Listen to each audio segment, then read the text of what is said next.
கர்த்தருடைய பரிசுத்த நாமத்திற்கு ஸ்தோத்திரம் உண்டாவதாக. இன்று கர்த்தருடைய வார்த்தை, அன்றியும் அவருடைய தீர்மானத்தின்படி அழைக்கப்பட்டவர்களாய் தேவனிடத்தில் அன்பு கூறுகிறவர்களுக்கு சகலமும் நன்மைக்கு ஏதுவாய் நடக்கிறது என்று அறிந்திருக்கிறோம்.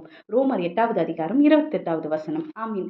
கர்த்தர் இந்த நாளையில சொல்லுகிற வார்த்தை என்னன்னா, நம்ம நிறைய வாட்டி நினைப்போம், இதெல்லாம் ஏன் இப்படி ஒரு சோதனைக்குள்ள நான் கடந்து போறேன், ஏன் இவ்வளோ ஒரு துன்பத்தின் பாதையில நான் கடந்து போறேன், இந்த உலகத்துல யாருக்குமே நடக்காத ஒரு கடினமான பாதையில நான் நடந்து போறேனே, தேவனோட பிள்ளையா இருக்கேன், நான் ஜெபம் பண்றேன், பைபிள் வாசிக்கிறேன், நான் அநேக தரம் ஒரு துன்பத்தின் பாதையிலேயே நடந்து போற மாதிரி தோணுதே அப்படின்ட்டு நம்ம நினைக்கும் போதெல்லாம் கர்த்தர் சொல்லுகிற வார்த்தை என்னன்னா, இது எல்லாமே ஒரு நன்மைக்கு ஏதுவாய் தான்.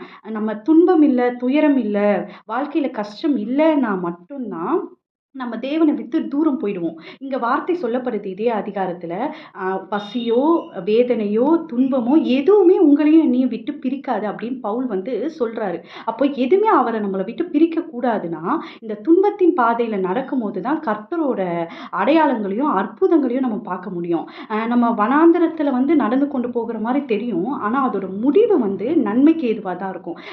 இன்னைக்கு அநேகர் ஒரு ஹாஸ்பிட்டல் போற ஒரு சுச்சுவேஷன் இருக்கலாம், இல்ல ஒரு ஒரு டிப்ரெஷனுக்குள்ள இருக்கலாம், இல்ல ஏதோ ஒரு சோகத்துல இருக்கலாம். எந்த நம்ம நினைச்சாலும் அதுக்கு நேர்மாறான காரியங்கள் வாழ்க்கையில நடக்கலாம். நம்ம ஒண்ணு நினைப்போம், அதுக்கு ஆப்போசிட்டா அப்படியே நம்ம நினைச்சதுக்கு ஆப்போசிட்டான காரியங்கள் நடக்கும். ஆனாலும் கர்த்தர் சொல்லுகிறார், அப்படி என்ன வேணாலும் நடக்கட்டும், அந்த பிரச்சனைகளை நீ பார்க்காத, என்ன நீ நோக்கி பாரு, எல்லாமே உனக்கு நன்மைக்கு எதுவாய் நடக்கும். அவரை நீங்க பிடிச்சுக்கிருக்கீங்க, அப்பா பிதாவே என்று கூப்பிடத்தக்க புத்திர சுவாகத்தின் ஆவி உங்ககிட்ட இருக்குன்னா, நீங்க பயப்பட வேணாம், கவலைப்பட வேணாம். எல்லாமே உங்க லைஃப்ல இன்னைக்கு நீங்க காண்கிற எகிப்தியனை நீங்க என்றென்றைக்கும் காணப்போவதில்லை. அதனால பயப்படாம நன்மைக்கு எதுவாய் நடக்குது என்று கர்த்தரை மாத்திரம் பாருங்க. கர்த்தர் இந்த வார்த்தை கொண்டு ஆசீர்வதிப்பாராக.